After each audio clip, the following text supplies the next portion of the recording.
As I started, before we had the tape recorder, I will repeat.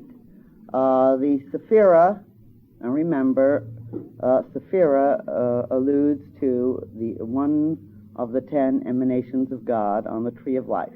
The Sephira we will be considering tonight in Attainment on the Qabalistic tree that has to do with the paths in many ways.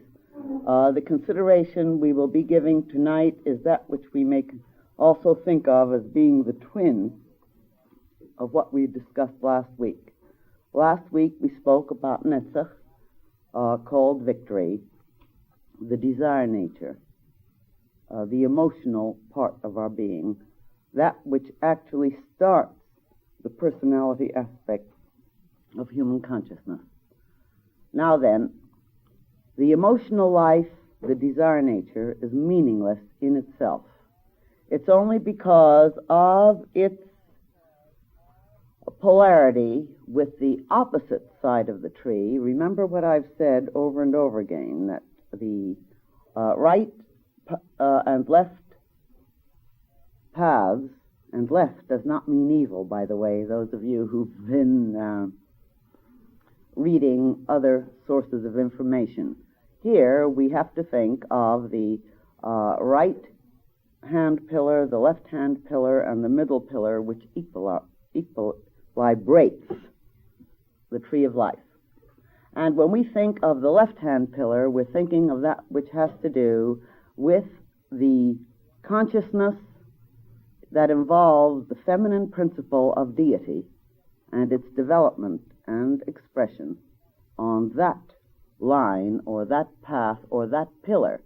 The pillars of Solomon are involved in this, incidentally.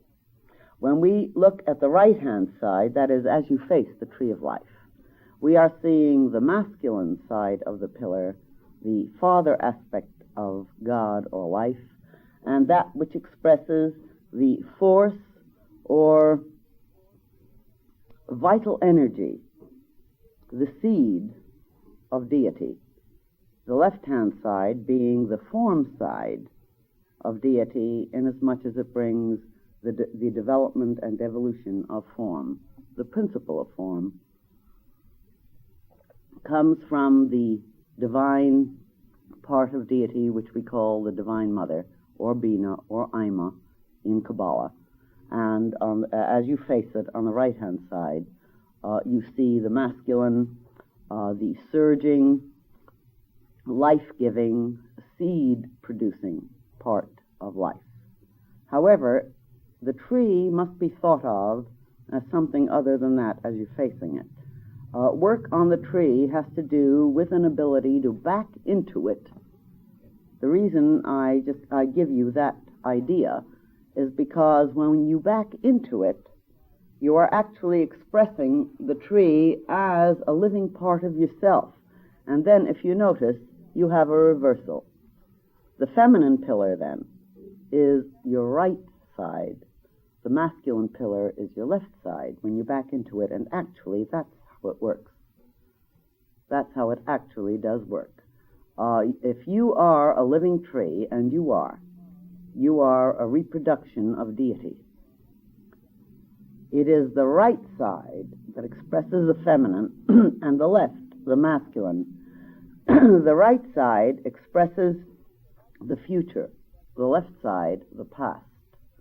The middle pillar on the Tree of Life is expressing the equilibrium, the actual evolution of consciousness itself, that part of you which becomes aware of its own livingness and learns how to guide and to work with the forces and the form levels in order to grow itself once you have achieved a certain level of evolution, of course.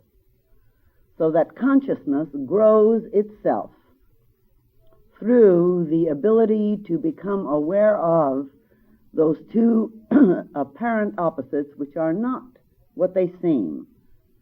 They are more like a coin, as I've often mentioned to you, and one side of the coin expresses one part of the force aspect of God. The other side of the coin is expressing the form aspect of God. and one is meaningless without the other.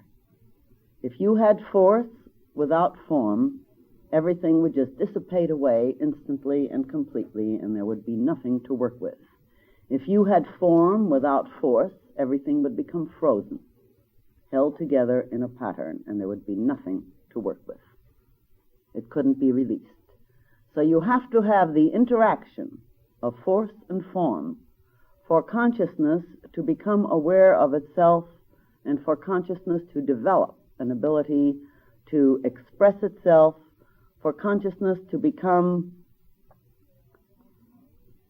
aware also of its capacity to control both the force and form side of life in an ever ascending level.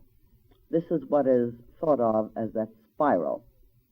You know, you become aware of things on one level, and you think, so now I know what it means.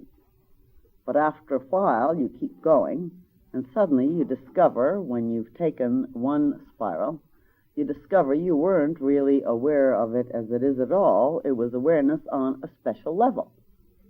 When you get to the next level, you discover it's different. And when you get to the next level, it's different again. Haven't you gone through life thinking you have interpreted an experience accurately, and that now you'd never be or do or feel in a certain way? Then haven't you discovered that you go right back to being and doing in that way, only different? It is a higher level, but the next time it doesn't take as long to catch on, and you're able to handle it. In other words, consciousness grows through learning how to understand and use these pairs of opposites. And the pairs of opposites are not really consciousness. They are the aspects, or you might say the material, of cosmic substance that consciousness uses. Actual consciousness is through the middle pillar. So that in a way you might say that God the Father, which is Chokmah, and God the Mother, which is Bina or Ima, that these are not actually consciousness as such. They are expressions of the one consciousness, which is really Ahaya, the crown, the one, the indivisible.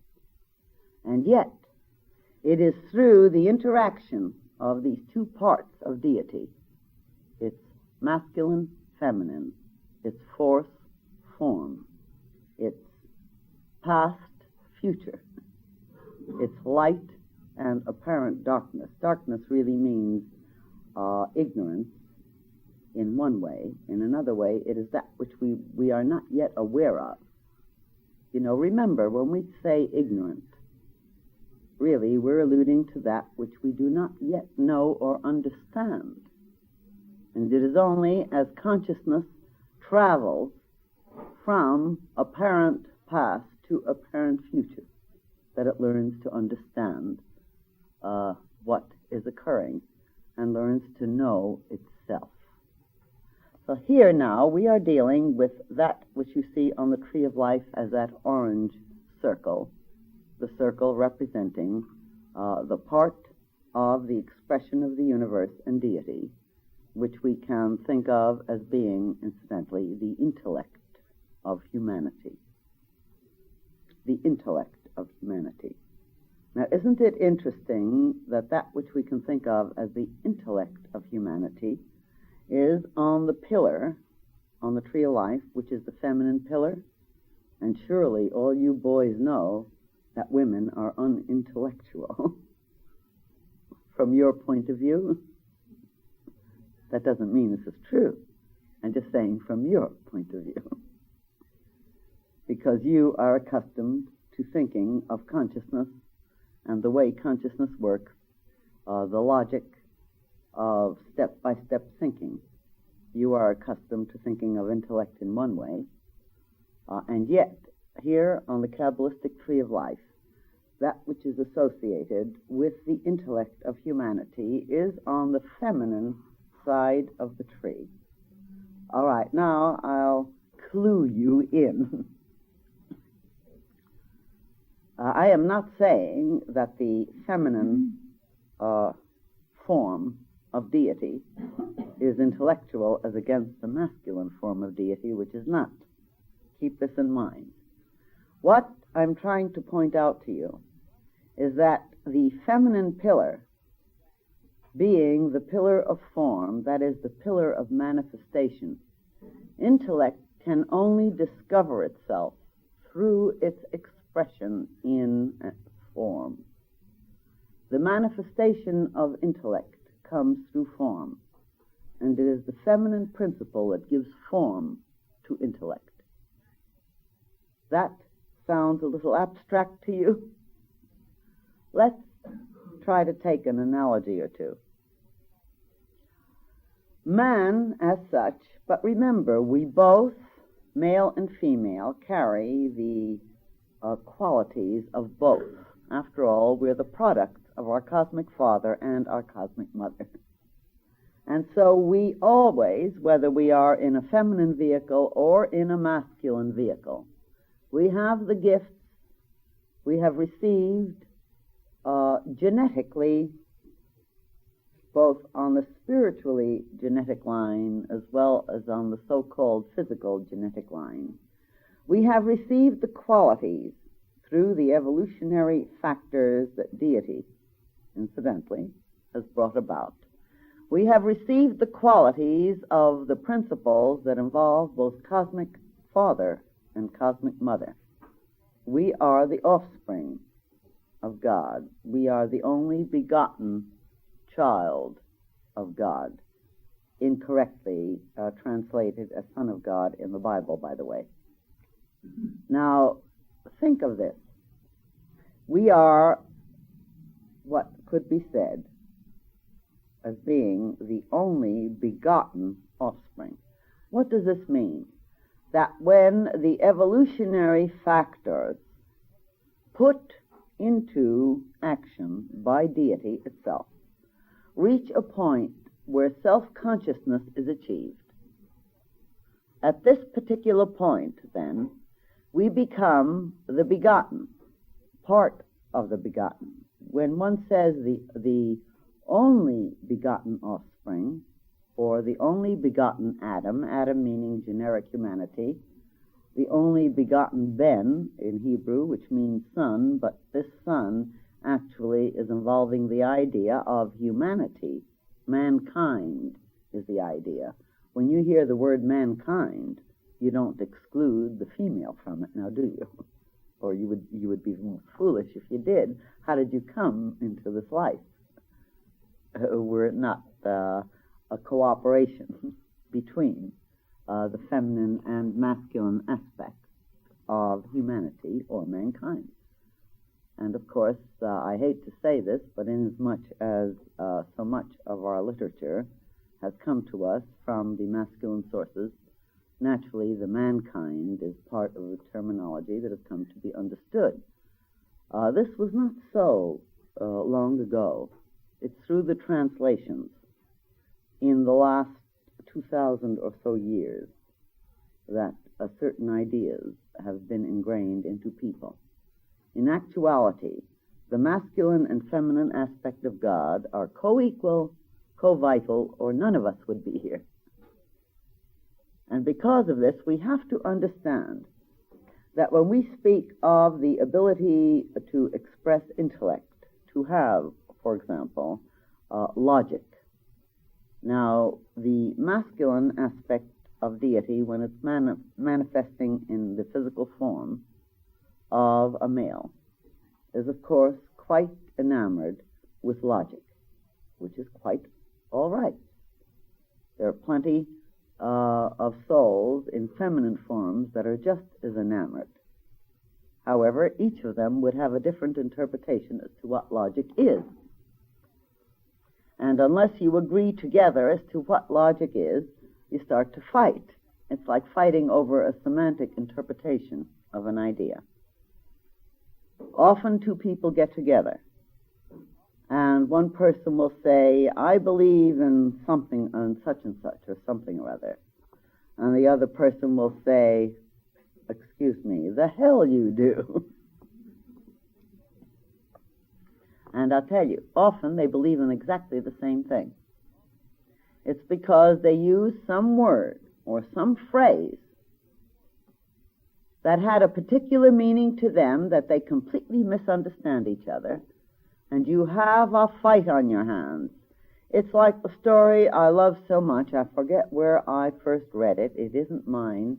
I wish it were, but it is in a way. It is on the level of a Heya, of the one and the indivisible, and so it belongs to all of us, of these two knights in shining armor who came along on their fine horses with their fine little swords, and they met right in front of an inn. And one looked at the other and said, "Oh, how do you do, Sir Knight, my brother? Isn't that a beautiful sign on the inn with its lovely silver lettering?" And the other knight said, "Ah, yes, I agree with you. This is a fine-looking sign. Only, forgive me, my brother, but this is beautiful golden lettering."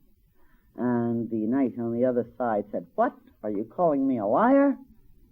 And the one on the other, then the other knight said, "Are you doubting my integrity and honesty? The sign is gold." And the other one said, "It is silver. You have insulted me." And the other one said, "You have insulted me." And of course, you have to protect your honor. So they took their lovely little spears, and for the sake of honor and great nobility, they dashed at each other with their noble horses and pierced each other through the heart, and very beautifully each made a mark, because after all, nobility must be protected, Your integrity must be upheld, mustn't it? And they each pierced the other through the heart, and as they fell each on the other side. And what do you know? What do you know? On one side the sign was gold, and on the other side it was silver. And what had they been fighting about?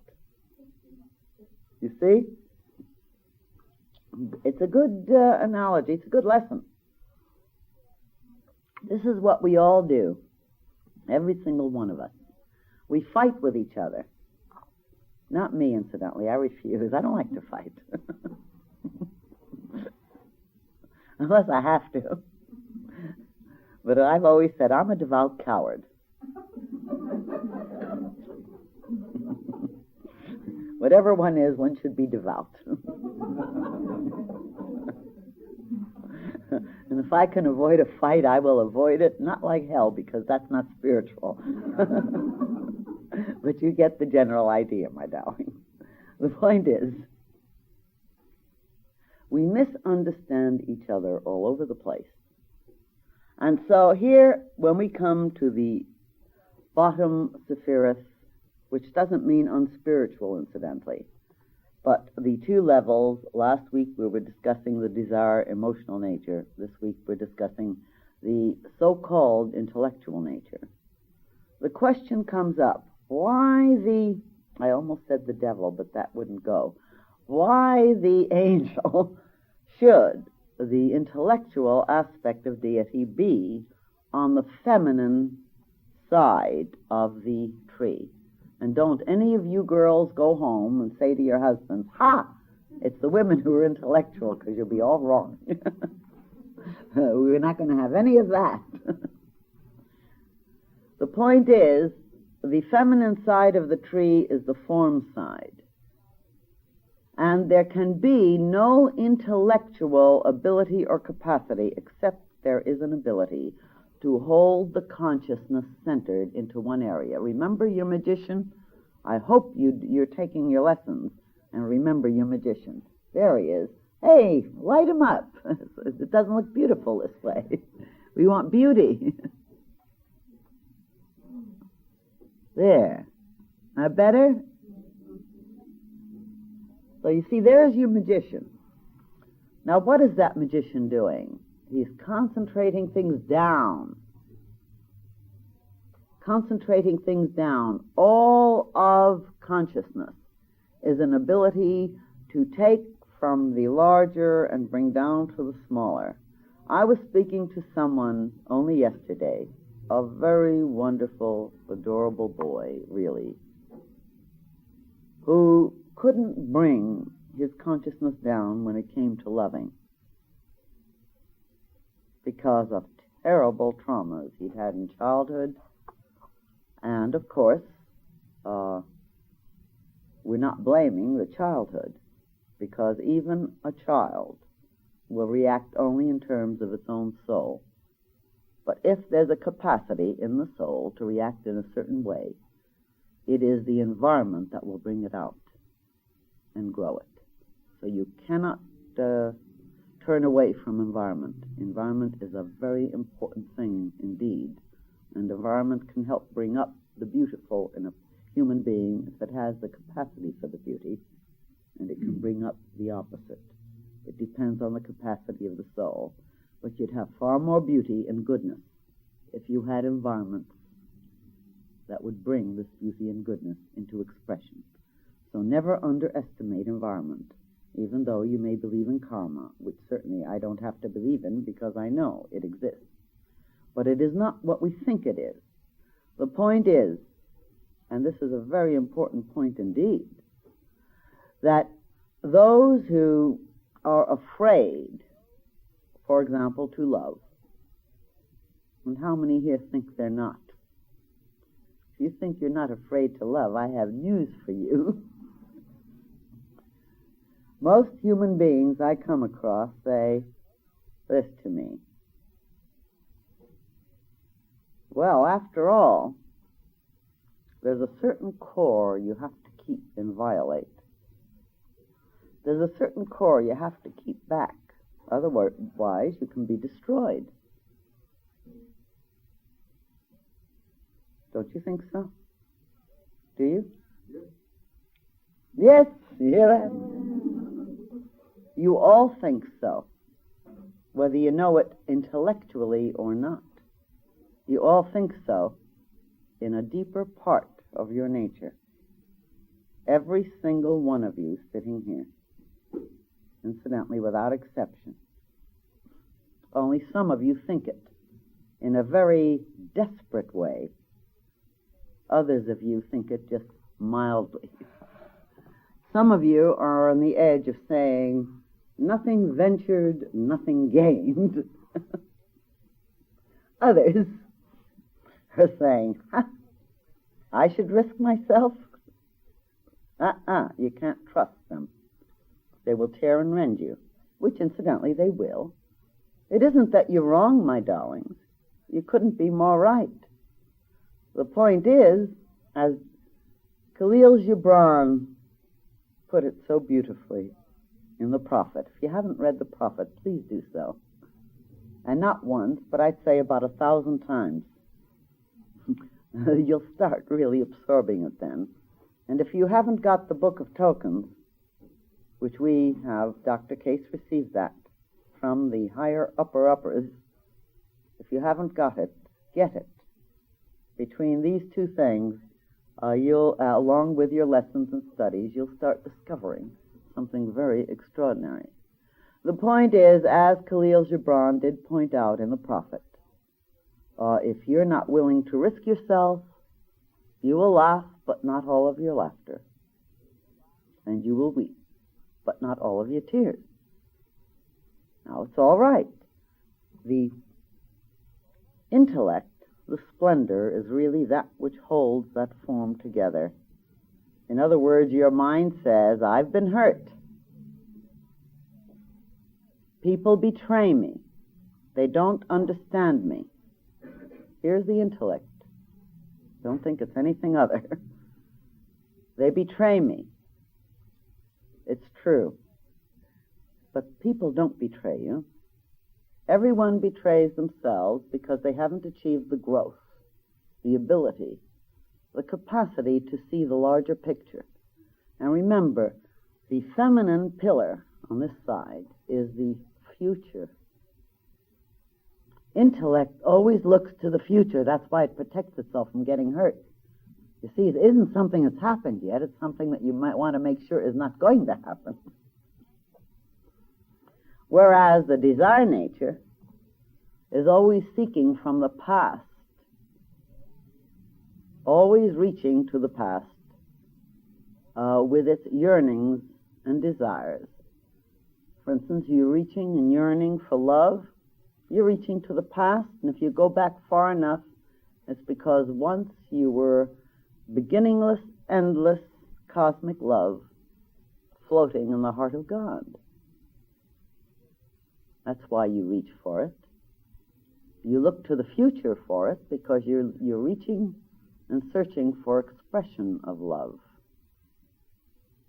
And you're searching and reaching for expression of love because you must.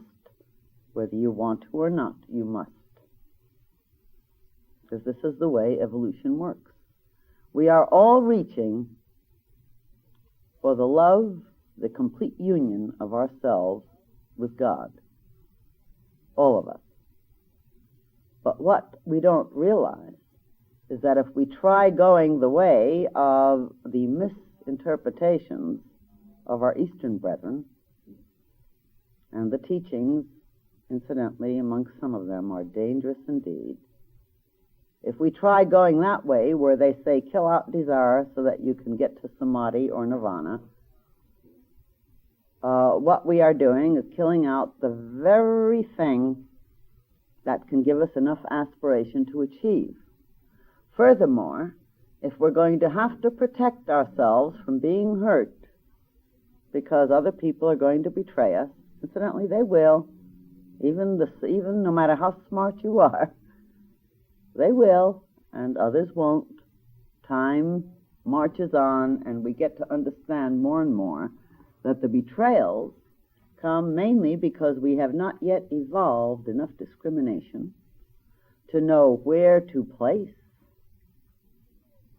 for the framework, the form. Remember, the intellect has to have a form or it cannot be. Intellect is a concentration of the fourth aspect of God in a particular area of knowingness, expression, thinking, analysis, and so on. Intellect could never exist without form, because intellect is concentration. When you're worried about something, you're concentrated. So what do? Your mind starts really snapping along a mile a minute.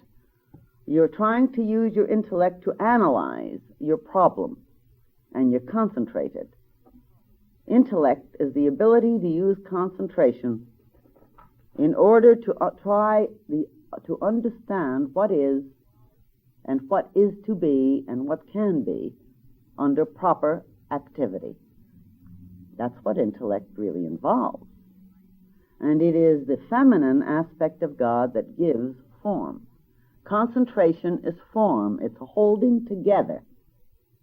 Without a holding together, consciousness goes all over the lot. As I mentioned a little earlier then, I was talking about the lad who was being self-protective. He wasn't going to love because this is dangerous. And incidentally, it is. Very dangerous. Until you learn how to love intelligently. But how are you going to learn how to love intelligently? Until you understand. And understanding is one of the names of the Divine Mother, Ima, on the feminine pillar. Until you learn to understand, how are you going to learn how to love and how to think and analyze any and every situation as it actually is, as against your illusions and delusions, which are really the ignorance. That is, we don't yet know. This is what ignorance is. We haven't yet grown into understanding of something or other. That is what ignorance is. I mean, it isn't being evil. We've all done all sorts of things that we'd rather not have done. But how can we help having done them?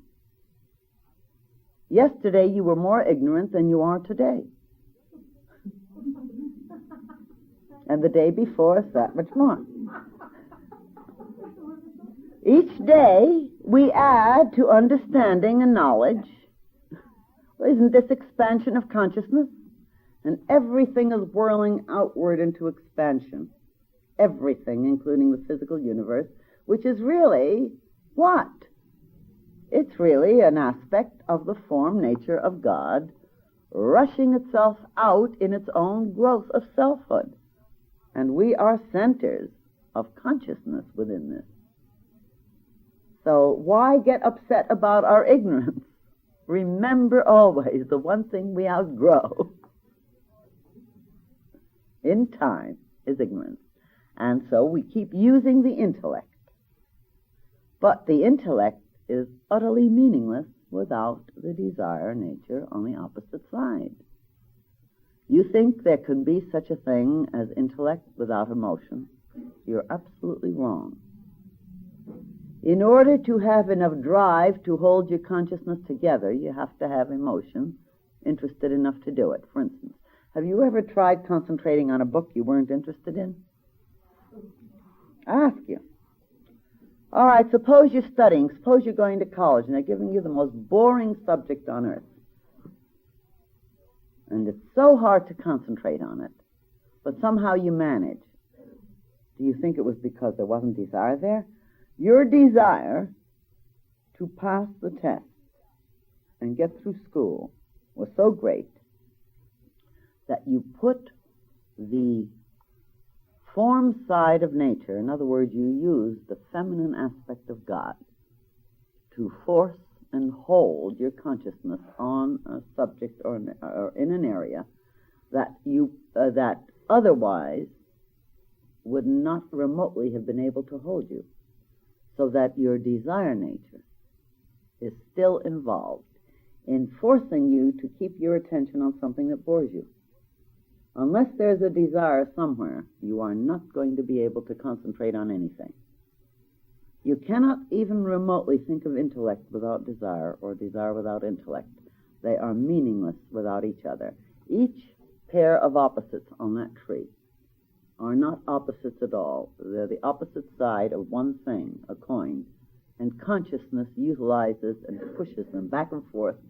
And as we get an imbalance or an apparent imbalance, we gain the experience, the understanding. And remember, this is the bottom part of the understanding on that pillar, the feminine pillar on the tree.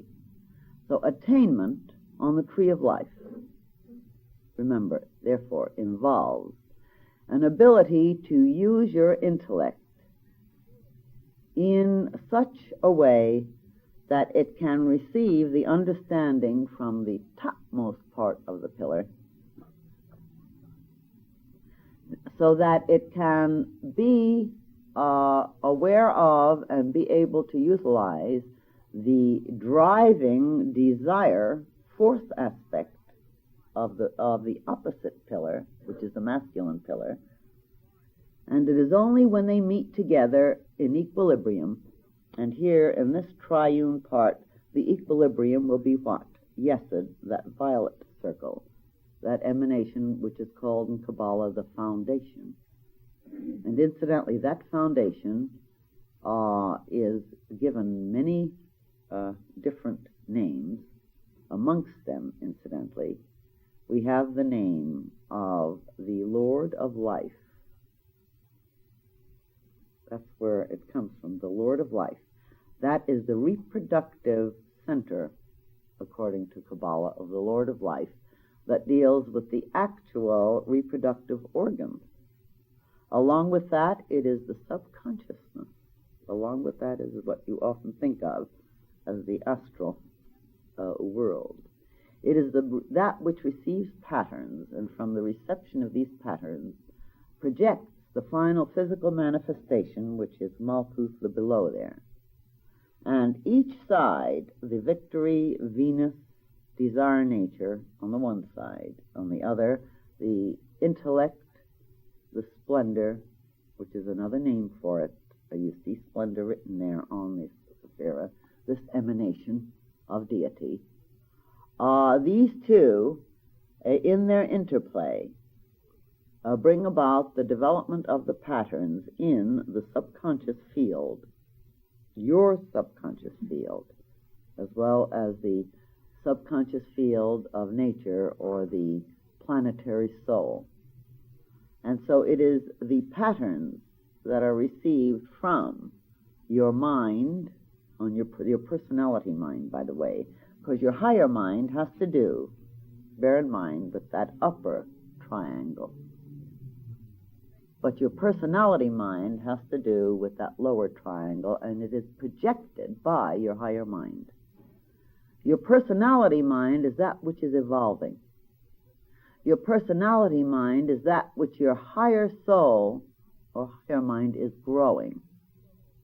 That is why anything you think is so is not so tomorrow, though it might have been so today, because it's growing. Anything you think you desire or feel today is not the same thing you'll desire and feel tomorrow. It is growing. There is nothing in your personality that can remotely remain static, because you're higher, and the higher one, remember, has to do with what we call chesed, the blue sephira, love, mercy. The opposite one, its twin, and they're the opposite side of the coin, called gebura, justice, that which actually dissolves form, incidentally, even though it's on the form side of the tree. It dissolves form to build new forms. It is justice, it is severity, it is that part of deity which is bringing about the development of what you might call the completed individual through the breaking down of old forms in order to build anew. And bear in mind, if you didn't break down old forms, you'd be stuck.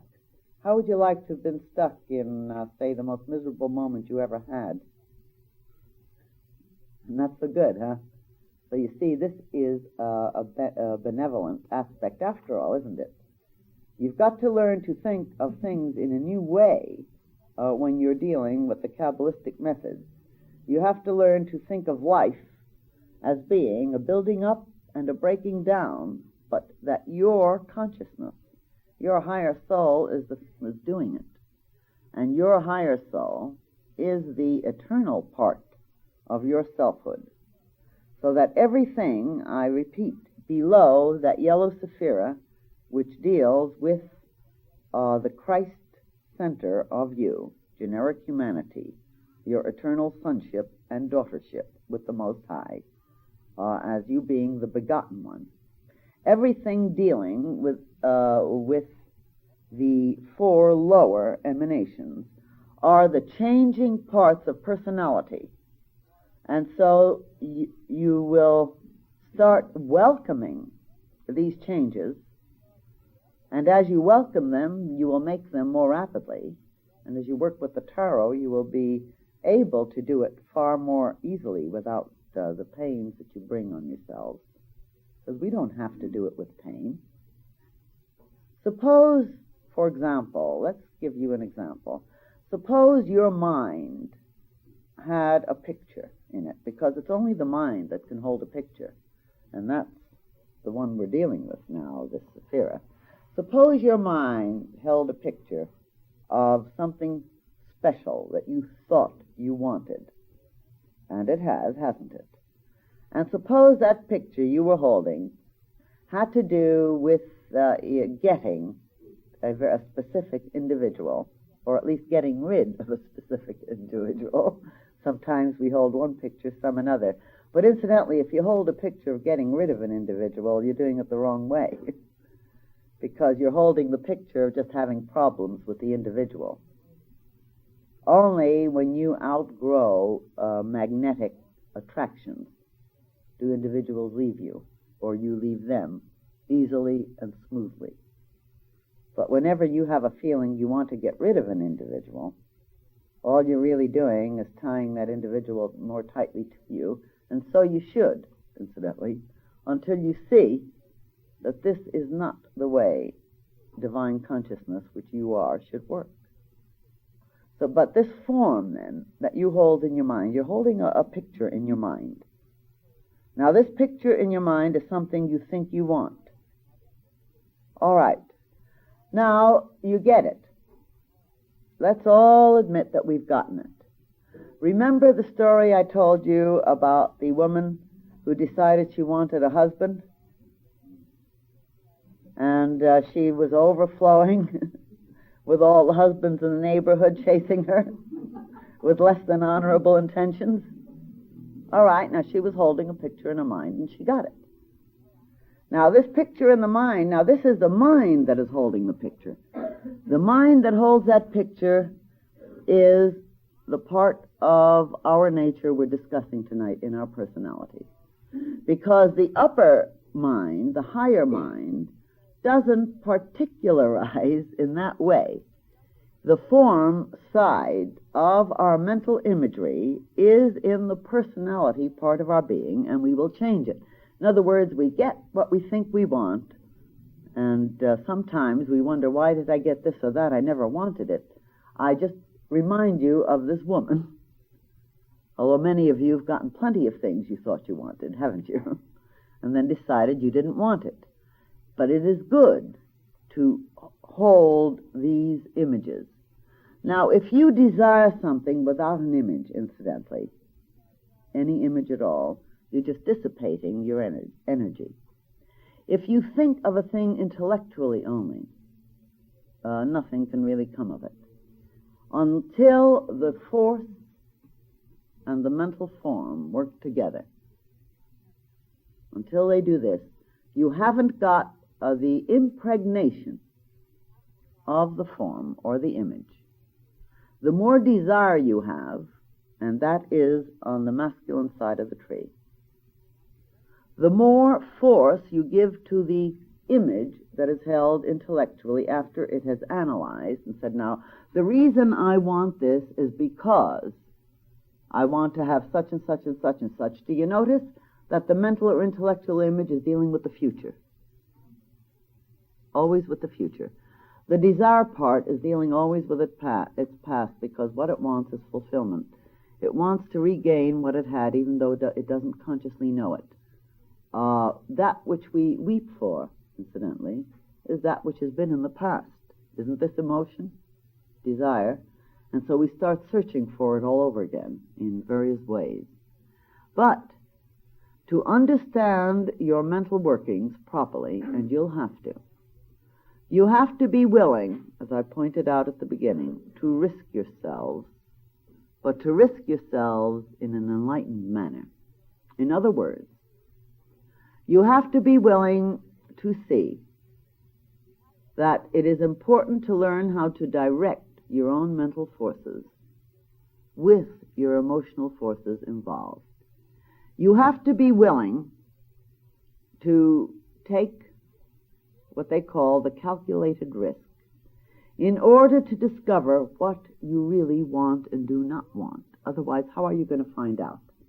If you want to achieve God, if you want to achieve deity in those 6 easy lessons, as I pointed out before, really, you're not going to do it. You're going to get caught up in charlatan after charlatan, or in deluded person after deluded person, or deluded school of thought after deluded school of thought, until finally you become very weary and you're willing to go ahead and do it the easy way. And incidentally, the easy way is the way of finding out by being willing to grow. If you were 12 years old and decided, I love being 12 years old, but I'm kind of tired of the restrictions of being 12. I want to be 21. But I don't want to go through those glandular changes between 12 and 21. Do you think you could reach 21 if you did something to cut off your glands? In the same way, if you want to know what it is to be in union with the Most High, if you really want to become the ruler of your environment, and you're going to have to, incidentally, sooner or later. You'll have to.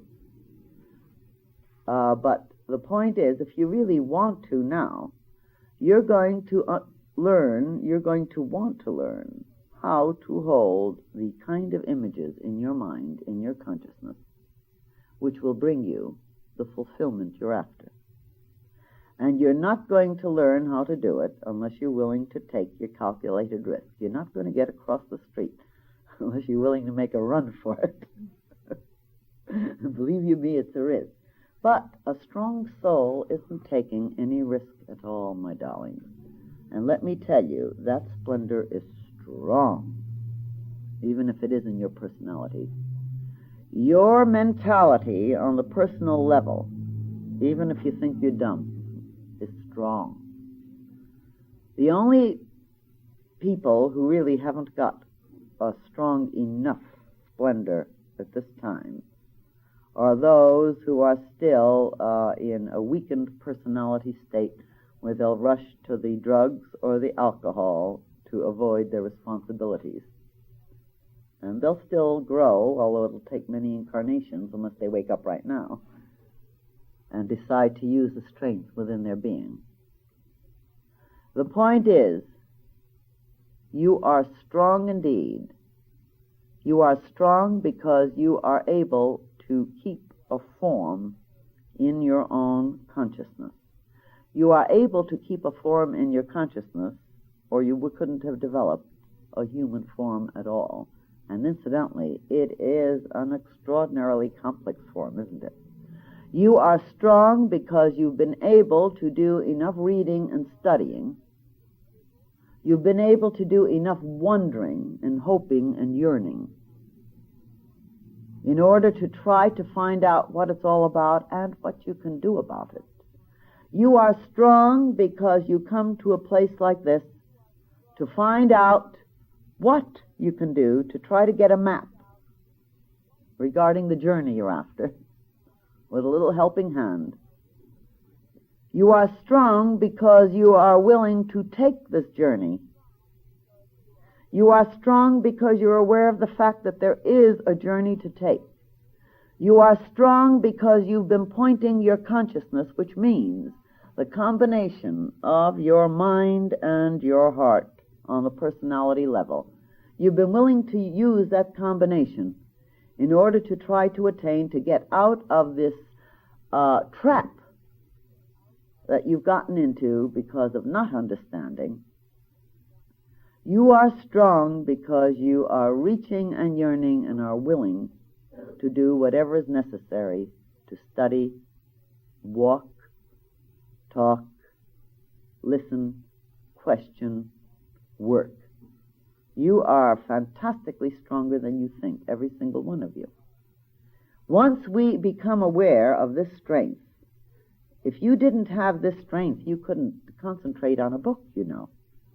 Every kind of concentration shows strength. Every time you've been violently in love, you have shown an extraordinary strength of consciousness. You've been focused. Every time you've been violently in hate, you've shown an extraordinary strength of consciousness. You've been focused. So, I mean, whatever the repercussions of hate are, it's kind of silly. You have to pay for it. It doesn't pay. But once you find out, you stop being in hate and use it a little more constructively, don't you? The point is, every time you have focused with real emotional intensity on anything, you have been showing in strength and incidentally using your spiritual muscles to gain more and more strength. Every time you have aspired, you have been showing your strength. But bear in mind that the thing that makes the intellect so powerful, and the only thing that makes it powerful, is your willingness to have emotions. I repeat, your willingness to have emotions. Your mind is nothing. It is absolutely nothing without emotions. You could concentrate on nothing except you have a desire. Do you study chemistry? It's because you desire to understand chemistry or want to do something in relation to chemistry. Whatever it is you can concentrate on, it's only because the desire, the emotional nature is behind it. No matter, I repeat, no matter how much it bores you. If the desire is stronger than your hatred of the discipline, because boredom is only dislike of discipline in certain areas, not all boredom, but shall we say certain kinds of boredom. But if you have enough desire, you go through, you hold that concentrated substance of God, and that's what we have here in Splendor.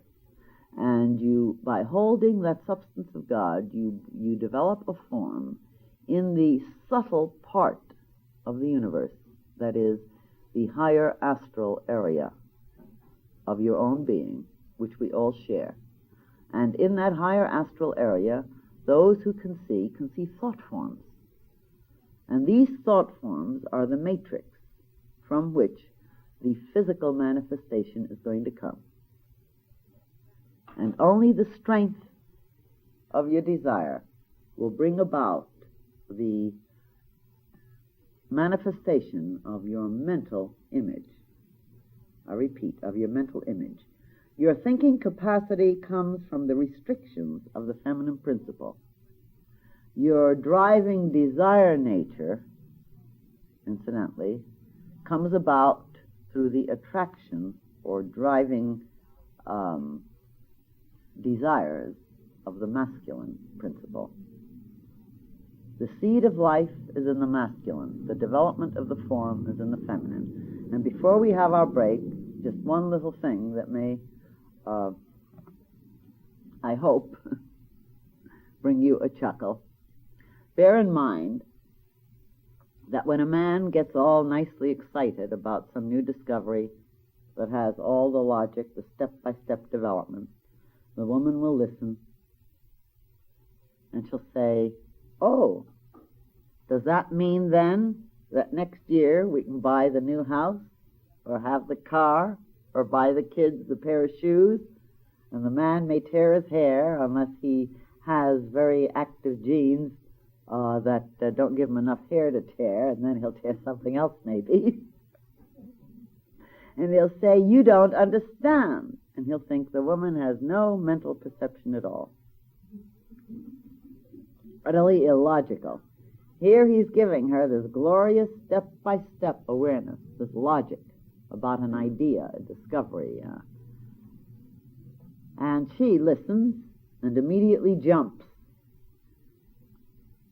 to not the next consequence, but about 3 or 4 or 5 steps or consequences ahead as a potential or possibility. Please remember that in actuality, the feminine principle is always reaching to the future as such when she's in a feminine form. And therefore, she is seeing the final outcome for the manifestation if this a piece of beautiful inventiveness comes to pass. And she's not being illogical at all. Not at all. She is merely jumping to the final effects because of her mind working in that way. Not that women can't take the discipline of the step-by-step. Not that men can't jump to final effects also. But in general, this is the general tendency. This is the point. The general tendency is there because of the kind of vehicle. A vehicle determines the way we express things. You can't play piano on the organ. You just try it and see. And the vehicle determines the kind of expression you're going to get. In the same way, the masculine vehicle will, of course, because of this drive to know, to understand, because the masculine vehicle is always being attracted to the feminine form. Spiritually, inevitably, how else can it be? You put some iron filings next to a magnet and see what happens. I mean, this is deity. So that the masculine principle is always being attracted to this feminine form. That's why it's compulsive, incidentally. Men, you can't help yourself. If you can't fight them, join them. It's really quite pleasant when you understand the principles. I don't know what crack was made there. I didn't hear it fully, but it better be good. And this very attraction is bringing an activity and life to the feminine principle which it cannot have. It is stagnant and empty. Except the masculine principle give it its drive. It is an empty black nothingness, the feminine principle. I'll be talking a lot more about that in my next class, or God knows what'll happen. It's good God knows anyway, because we're going to be taking up a very, very difficult subject, the entire polarity, and this is really a preparation for it. All the different levels of polarity in the masculine feminine principle and how they act out in our practical everyday lives, and what traumas develop and what illnesses there are and how they should be overcome, and little hints at methods. We can't cure anybody, but we can give you help to start looking at a thing and go to work yourselves in all these levels. And this is really preparatory to this, incidentally. And I don't look forward to that next class, because an awful lot of people are going to get awfully upset because of the guilt complexes that the mass consciousness has put into us, all of us. And we're going to have to stir them and break them up. Remember, dears, when you come here, we're not out to soothe you and tell you you're high spiritual vast beings, and come back next week and we'll give you a special message all for yourself from your special teacher. If you need that, go and get it wherever you think you're getting it. Here we're out to help you grow to God. To take your own growth and evolution in hand, you have to be ready for that. And so we can be pretty rough and pretty tough, and we have to be. I remind you, we're not out for quantity, we're out for quality. And we have many disturbances that take place right here. And most of you have the aspiration so that you see what's happening. You're willing to let these old patterns break up because we give you something to replace it with. We hold you in balance here because the inner school is working with us together. And this is very vital. We're not alone. We're not fighting a battle with some inner demon by ourselves. We're just growing, and we have to get rid of one batch of things in order to release this energy to keep going upward and outward. And some of it is a little unpleasant, but it's worth it to laugh more of the laughter, don't you think? And love more of the capacity. And this we have to do. Truly we do. Eventually. We don't want to now, all right, so we can sit back and wait. Or try to wait. That's your concern.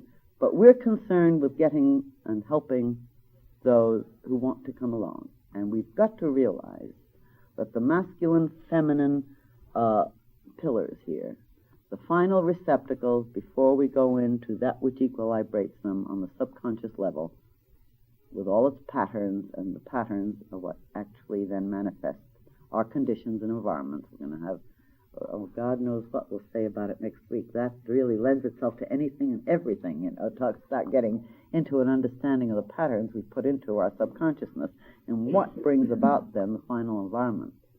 The point is, it's through the interplay between the desire, emotional nature, and the thinking, mental part of our personality. Because remember, it's pretty much like a child learning how to draw and paint and build and cook and all that sort of thing. That's why we have problems. We're learning how to use this mind stuff, because we are the mind stuff. And it is in the interplay between these that we grow and evolve, and what we think and how we think, and what images we become willing to hold, and what images we send packing, but fast, and I mean but fast, depends on how much understanding we gain as to the interrelationship between our desire nature, our love nature, and our intellectual nature. If we're not willing to love because we're afraid, our mind will be sterile, and we'll have a sterile, boring, empty, lonely life. This really is at the heart of it. Because if we're afraid to love, that is. And we have reason to be afraid, but some people say, I'd rather be unhappy than bored. They grow that way anyway, until they learn how not to have to be unhappy. And if we want to stick only on the sort of intellectual side, also where we just want to think and analyze about the reasons for life and the reasons for the universe and what happened, we become so intrigued with just cold mental processes, and they can be most intriguing, that we let all our desire nature go into trying to think things out. And if you think for one moment we can understand and think things out accurately, unless we have the fiery drive of the love of God and the love of life working with us. And we don't have that if we're not willing to love each other, incidentally. Whatever conclusions we come to will not be correct. Both, we have to become partners. Now, we're going to discuss that next week when we go to Yesod, which is said to be in Kabbalah the sex organs of God. Did you think God has sex organs? Sound sacrilegious to you? I guess you're not ready to see the symbolism of the reproductive. We will get rid of a few more here. I hope not. I love you all. But Kabbalah calls Yesod, each portion is assigned to the grand man, that is the universal being, even though the universal being is something beyond, in manifestation. And so all the patterns of our thinking, feeling, being, all these patterns, remember, make our future, that is, make what is going to manifest on the physical plane. And so we have it on all levels. We have it on a spiritual level. We have it on a mental, emotional level. You put a hyphen between mental, emotional. We have it on the physical level. And on the physical level, it, of course, is reproduction in terms of the interaction of sex between male and female. But then this interaction takes place on all levels, remember, with all people. So these patterns have this particular aspect in Yesod. And what we're going to talk about next week is going to be really quite controversial stuff, you might say. But so we weren't controversial enough. God help us. So at any rate, for this week, bear in mind that the mind is sterile without the emotions.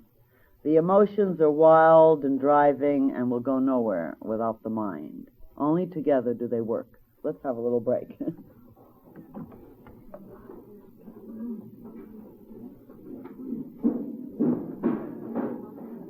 Announcements are concerned, get the program if you haven't got it, and look at that.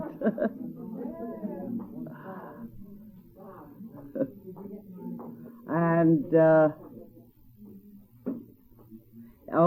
yes, I almost forgot. There's a possibility that my beloved spiritual brother, Daddy Bray, might be free to come as a guest someday. I don't know.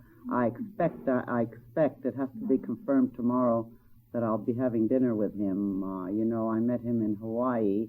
He asked to meet me, and he met our beloved Frater Alistair and myself. He sent his high priest and high priestess to meet us with the most gorgeous bunch of leis, and we had the most beautiful time together, plus being invited to a very private ritual, just the four of us, or the five of us, his high priest and high priestess himself, and Frater Alistair and myself. And, just at sight, those who serve the light recognize each other. And Daddy Bray is I consider him perhaps the only true living representative at this time of the healing kahunas. He's been trained very thoroughly, and this is the branch he serves for helping other people to develop. He's bringing to light the mystical aspect of the kahunas, and in true occultism, those who are serving one tradition and one method are just as close and just as loving towards the other methods that are considered helpful to the evolution of humanity. In other words, it's only those who are looking for personal prestige, for personal power, who have a need to down everything and everyone. We have a lot of charlatans in occultism, it's true, unfortunately. We have a lot of people who are full of illusion and delusion and are sincerely teaching a lot of nonsense. This is also true. But we have some, and unfortunately not too many, on this planet, who have very wonderful and fine teachings and training systems. And I do consider Daddy Bray one of these few. I just took one look at him. He took one look at Frater Alistair and myself, and that was it. We are very beloved brother and sister, and very close and intimate friends, because we recognize the spiritual rapport, even though we serve the light, each in a special manner. And I don't know whether he will be free to come Sunday. I'm certainly going to invite him, but he's here, and he'll be here for a while, and I would like you to meet him, because I think it's nice to meet someone, whenever possible, who carries a real spiritual emanation. I consider that Daddy Bray is one of the few who do that. I mean, on the really higher levels, we all carry it at times and in different ways.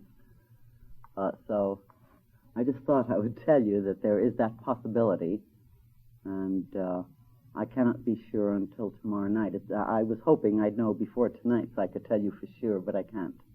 It's just a possibility. He will, I'm sure, be a guest for us before he returns to Hawaii, and we won't have time to put it in the program. It's possible it will be this Sunday. If you want to check with the temple, perhaps on Helen will know by tomorrow afternoon. She may be very busy with all the various things, but you can check with her if you want to be sure about it for Sunday, because we will know by the afternoon, by noon anyway, I'm sure. No, perhaps not, because I have to talk to him tomorrow night. I'm afraid there's no way to know for this week if it's so or not. You'll just have to take a chance. All right, now we have several questions here, most of which, incidentally, I'm not going to answer. Is this going? Question 1. Discuss reasons that so many married couples agree to disagree after 10 or 20 years of being together. This is really more a subject for the next class. All I can say is this. Some people have certain karmic ties which are fine for a certain period. They answer each other's need negatively or positively for a while. When one starts going in one direction, the other in an opposite direction, they become utterly different than they were. Remember, personalities change. And when they change in such a way that they don't need that particular manifestation, they agree to disagree. Often, though, they'll pick the very same thing all over again, though it looks like they're not, until they understand what it is that made them disagree. Haven't you found that so? Getting the same hot water over and over again? But sometimes we evolve to a point where we're able to really change it, and this, of course, is what we're working for with you. This is just a very insufficient answer. It doesn't give the whole story. You also have karmic aspects, incidentally, that have to do with past relationships that have to be worked out more fully, one with another, and there's so many things involved. That is really part of the whole polarity question, which will come in the next class series. That is the details. Now here I have another one. What causes imbalance in the masculine and feminine aspects of an individual and creates a personality that belongs on neither side of the fence, as they put it? Is it a glandular imbalance or inability to swing over from one sex valence to the other freely? This is much too complex a question, again, to take up here, though we are going to discuss it in the next class series. Actually, what's being asked here is to give an explanation of homosexuality and lesbianism, you realize, in a very nice way. I think whoever wrote the question, I don't know who did it very beautifully. I like the way it was presented. But this is a question that we'll have to deal with more fully when we get to discuss more of what is involved with masculine, feminine expressions on the different planes. All I can say for the moment is this, that often, though not always, it involves past incarnations in one sex with an inability to transfer the psychological reaction and the environment where the parents have not expressed the proper masculine-feminine picture for the child to imitate, because children grow through imitation in their younger years. And whether they take on, through imitation, the problem of homosexuality or lesbianism because of the environmental background, has to do with whether they have a tendency in that direction because of an insufficient strength in the one or the other at the time, though there's much else that is involved. But this is just a partial, shall we say, just a little partial thing for you to think about. I cannot fully attempt to answer this question. I don't know that I have a full answer, but I have several answers which need a great deal more understanding when we get to understand the masculine, feminine aspects of deity more fully as they relate to ourselves and life in general. Now, the last question here is it not true that 100% love, and love is underlined, removes all survival value, in that now that you are one with God, you are ready to give your life on earth for the sacrifice for mankind? Some of it is in red to show you what's important, like love is underlined in red, God is under. I bet that's you. God is under. And then in red, the best example is the Rabbi of Nazareth, Jesus Christ. No, I don't agree with that at all. 100% love does not remove survival value at all. I say it is exactly the opposite. I cannot give you, again, as full an answer as I want to. The hour is getting late. But definitely 100% love does not, and I repeat, does not remove survival value. As a matter of fact, 100% love makes you decide, by God, I am going to survive because I've got to do something about my beloved humanity. I know this. I know it from personal experience. The sacrifice of life is not removing our survival value. The sacrifice is in recognizing that life is meaningless except that we're bringing more life and awakening and help and love to others to help them grow and live and become expressions of love. Absolutely not. Those, the whole story of Jesus of Nazareth, of course, now you're not going to get me in hot water because this takes a whole lecture and you know it. It just takes a whole lecture. Isn't he adorable? That's what comes, you see. Now here we have a very brilliant mind, our precious, I adore him. I said to him, if we'd only met soon enough, I might have captured him. Or he me, I don't know which. But he does ask wonderful questions, as you can see. There's deep thought in these things and perception.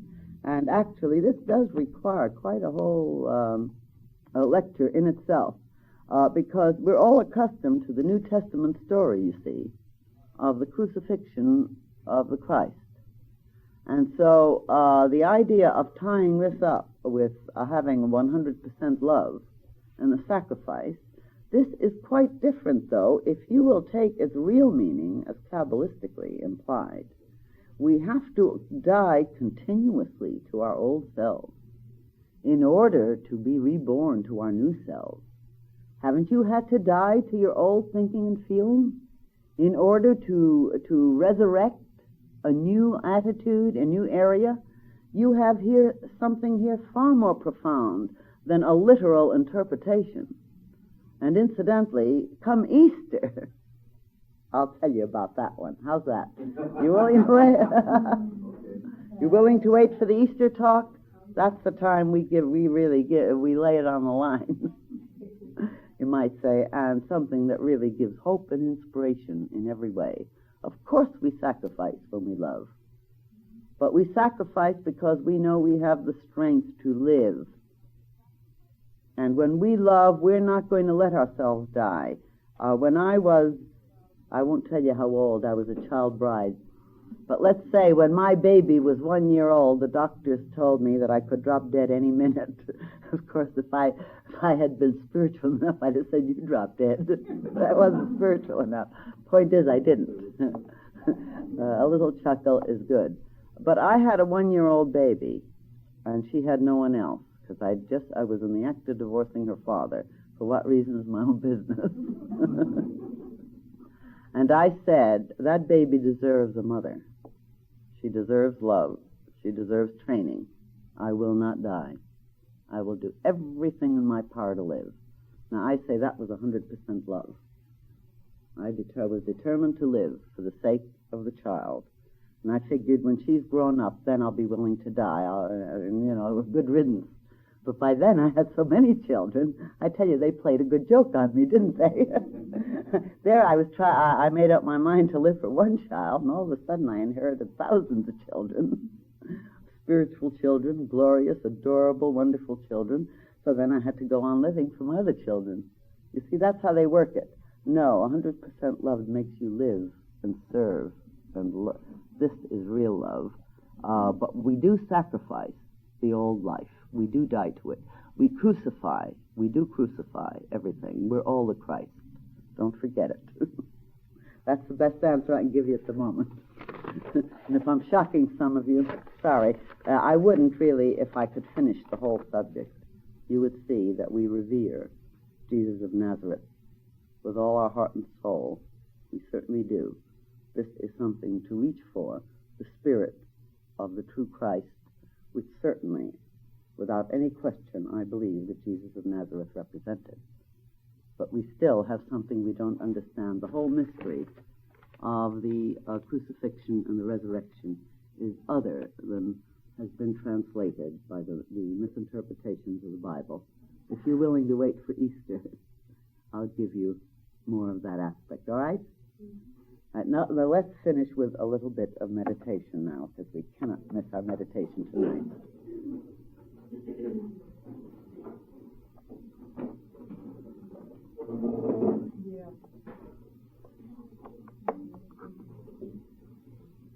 Could we have the main lights out? All right, now, back straight. Keep your heads in line with your spine. Uncross your legs. Now start breathing deeply in and deeply out, rhythmically. Take your own rhythm, but deeply in and deeply out. Deeply in, remember, and deeply out in order to let go. Now let go. Start with your feet and let go the problems of the physical universe that you reside in. Let go every physical problem as represented by your feet. And put your consciousness to your feet and mentally, inwardly say, let go. Now travel upwards with your consciousness through your calves, your knees, your thighs. Let go. Let go. Let go the problems and worries about the path you walk upon. Let it go. Release it. Relax it. Let your consciousness travel up some more through your hips, your abdomen, your intestinal organs, traveling up. Let go. Let go. Tell it to let go. Let go all the problems of trying to digest and work out and wrinkle your brows over understanding certain things that are puzzling or bewildering you at the moment. Be willing to let it go for the moment so that you can open yourself up to really deeper, more profound and real understanding. Just let go. Release it. Your higher self will know exactly how to handle it. Let go to your higher self. Continue letting your consciousness travel up through your diaphragm, your breath, lungs, through and through. Remember, the through and through process. Right on up till you come to the base of the throat. Now let your consciousness go to your hands, your fingertips, and release, relax your hands, your wrists, your lower arms, your upper arms, your shoulders. Relax, let go. Whatever your hands have done or failed to do, let it go. Don't worry about it now. Hand it up to the higher soul. Stop being tense about it. Relax it, release it. Now come back together now that you're through and through in every way, from top to throat. Put your consciousness up to the throat. Go up through your face and ears and the back of the head. Relax, release. Release to God, the face you show to life for yourself. Release to your higher soul. Continue traveling up your nose, sinus, eyes. Relax your eyes now. Give it up. Relax. Give it to the higher soul. Release to that. No matter what you've seen or think you haven't seen, release. The higher soul knows. Your higher soul. Continue going up. Relax your ears, the back brain, the front brain, the thighs, up to 1 foot above your head. Now then, sweep your consciousness back downward, saying relax, just all the way down with the image of an orange light. Sweep down now with the orange light all the way down through your head, your brain, your eyes, your face, your ears, your throat, your shoulders, your chest, your lungs. Now let your arms be included in this as you go out, holding it about 1 foot out all around you as you go downward with this orange light. Release, release, downward through the solar plexus area, the back, the spine, the hips. Remember your intestines. Downward through your thighs, your knees, your calves, your ankles, your feet. Go 1 foot below your feet. Now see yourself immersed and permeated by this orange. Again, bring this orange up through your feet. This time include your hands, wrists, arms, shoulders, in this wide through and throughness all around as though you're an oval of orange light. Bring it upward. Release, relax. Relax your feet, your ankles, your calves, your thighs. Just keep sweeping it up, saying relax. Through the intestines. Remember to keep your spine in mind, your lower back, your middle back, your upper back. Relax it. All your through and throughness, your digestive system completely must be involved also. Swing it upward, saying relax, relax. Give up to the higher soul. Swing upward. Throat, all your face, your brain, your head, your ears, all the way up through your hair and upwards. Now swing the orange down again. Command, relax, relax. All the way down, swinging through and through every part of you. Put your consciousness on each part of you, saying relax. Back of the neck, shoulders, chest, arms, solar plexus, lower arms, hands, intestines, spine, hips, thighs, knees, calves, ankles, feet. Relax. Now swing the relaxation up again. All the way up. Go more rapidly now. All the way up. I'm not going to give you the directions now. Just swing it up saying relax, relax, relax. Swing it down again. Relax, relax, relax.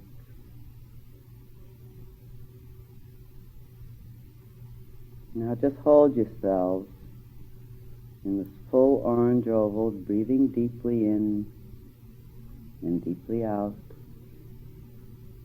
Permeate it through and through. Relax your total self into it.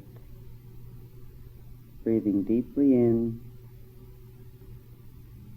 breathing deeply out. Glorious orange light. The light of the sun.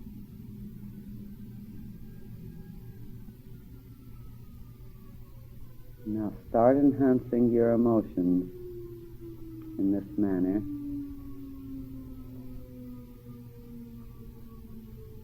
The light of the sun reflects into my mind through the sephira. Splendor, hold. My mind is the way deity knows itself as the manifested form of the universe. Breathe deeply in and out in this oval of your orange. Now try to bring your emotions into the ideas that I am now giving. My mind is the way deity, my higher soul, forms itself in order to manifest the splendor and glory of its beingness. Breathe deeply in, deeply out. My mind is a cell in the cosmic substance, the cosmic mind stuff of God. Deeply in, deeply out. O thou Lord of life, my mind is thine, thy mind is mine. In me thou canst see the sun through my uniqueness. In me the thoughts, the hopes, the dreams, the special way of being is expressed as only through me it can be. Breathe deeply in and deeply out. I open my mind to thee, O thou higher soul of me, and to naught but thee, that I may more firmly hold the images that thou art bringing to me, projecting through me, and therefore help to bring the manifestation on earth of that which is thy idea. I open my mind to reflect the ideal of thy will, and I welcome that which thou bringest me to help me know thy will in ever greater measure. Fill me then with the understanding of everything that occurs in my everyday life, as I fill thee, O Lord of life, with my love and willingness to walk in the path of thy ways.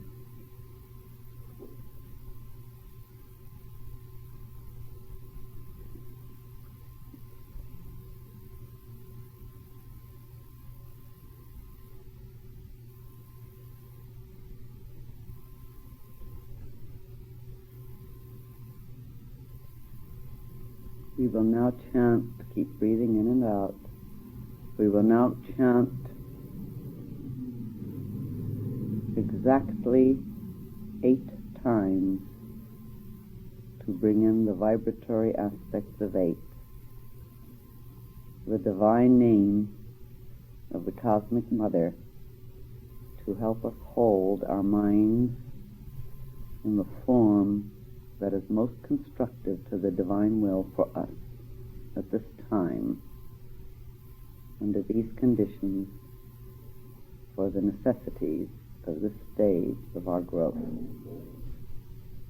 We will be chanting the divine name Elohim, holding ourselves in the brilliant orange of Hod, splendor, the mental substance. And as we're chanting Elohim, we will be holding in our minds the upreach, the aspiration, reaching for understanding that will help us to solve whatever problem is the most pressing at this time, to understand it enough so that we can take the proper action and develop the proper form in our mental imagery to bring about the transmutation of the most pressing problem of the moment. Don't think about what your present pressing problem is. Your heart and mind know it already, and very well.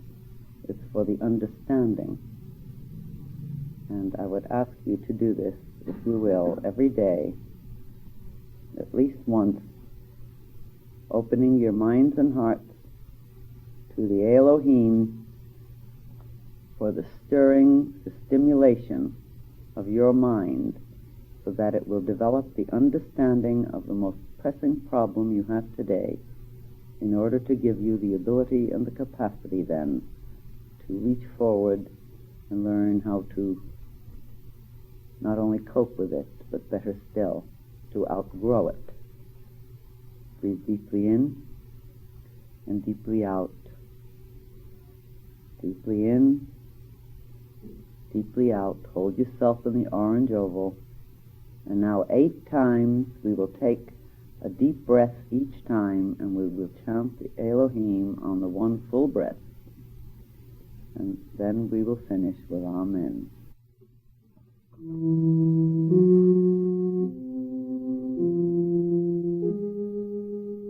Breath.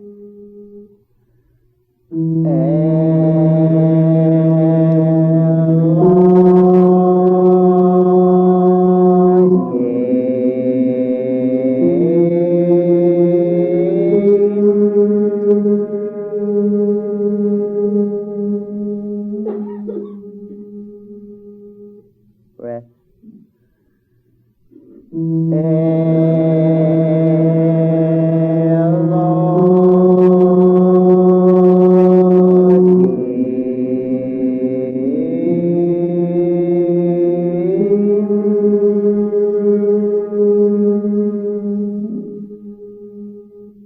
Breath.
Breath.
for comfort.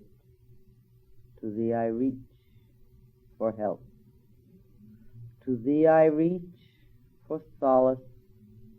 O Thou higher soul, life of my being, light of my soul, heart of my entirety, I give myself to Thee. I give up every problem to Thee, that Thou might bring to me the understanding and the growth, so that I may know that everything that has ever been has been Thy blessing, Thy growth, so that I may know that everything that is to be is a gift from Thee, dawning in the morrow, so that I may walk into every area of life in the full confidence that guidance and understanding light my way. To Thee, O higher soul, do I give all things that are in me. Fill Thou my mind with the knowledge and understanding that I may walk in Thy peace now and forevermore.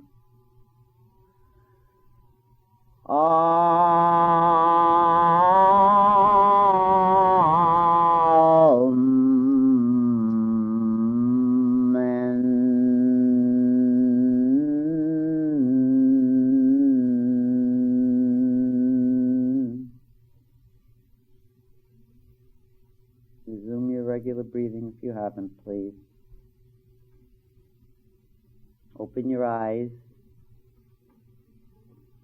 Say to yourself, I'm happy to have a body. I'm happy to have a body. That's it, laughter. Now pay attention to your body. Wiggle your feet and say, oh, thank you, God, for my feet, my calves, my knees, my thighs, all the body of me. Isn't it marvelous? Get back into the full body of you. Wiggle it. I mean, just sort of squirm like a child, having the joy of the body, and say, isn't that the most marvelous invention of God? A body. Its manifestation, its form. Wonderful. Laugh now, because I want you back in your full consciousness. Put some lights on. And just rejoice over the body part of the expression of deity, and love it and revere it. And take good care of it. Take better care of yours than I do of mine. Well, I don't know about that. I think everything we are is nice to be. And that's what we must find out so we can enjoy it. Are you all back in your body? You better be, or I'll spank you. Honestly, you could really spank me much easier. I haven't got much strength physically. I can always threaten. All right? Yeah, but laughter helps to reorganize ourselves into our full lineup after receiving what we've done. We've received some vast energies today. And the thing to do is to sort of use them positively.